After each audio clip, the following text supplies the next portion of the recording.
Hi everyone, I'm Paige Abbott and this is your weekly recovery message.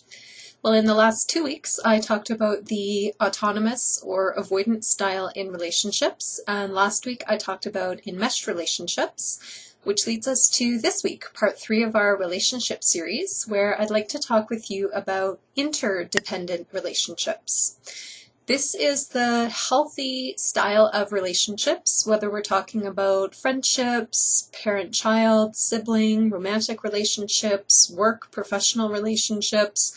Relationships across the board do tend to function best with this style of interdependence. And I've been using diagrams the last couple of weeks to illustrate what these concepts mean, and I'll do the same this week. So this represents the interdependent style of relationship, where you have one circle representing one individual in the relationship, and the other circle representing the other person in the relationship.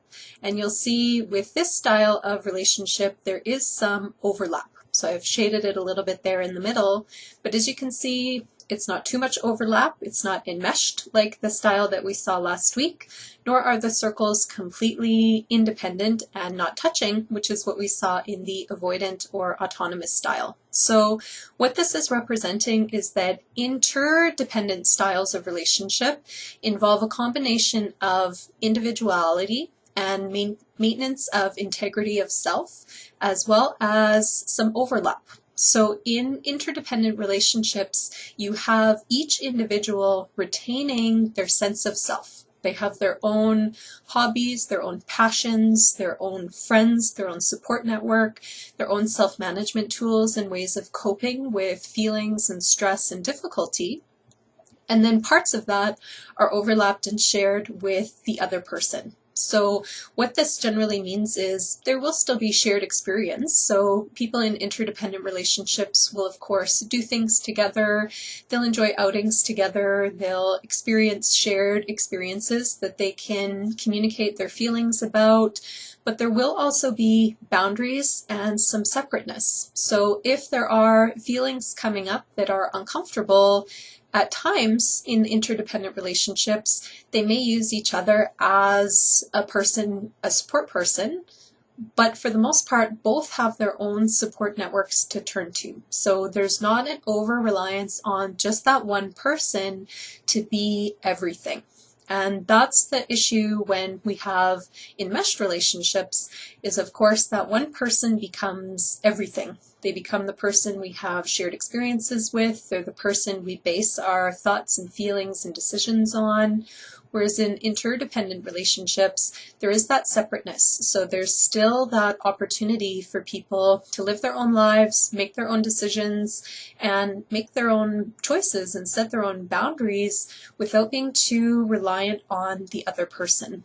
Now, of course, addiction poses a lot of challenges to the interdependent way of relating, because as we've seen the last couple of weeks, addiction will want to pull you to the completely avoidant or autonomous kind of relationship anorexia side of things, or it will try to prompt you to be enmeshed with one other person, both of which create lots of issues, lots of conflict, lots of chaos, both in the relationship as well as in the individuals involved. Whereas in interdependent relationships, it may be uncomfortable at first as you're relating in this style, probably because this will be a new way of having relationships for you. Because historically, probably even family of origin relationships did tend to follow that pattern of enmeshment or avoidance. So this dance of having your own life, maintaining your own interests, and doing your own thing while still having a relationship with another person will feel strange, it will feel uncomfortable,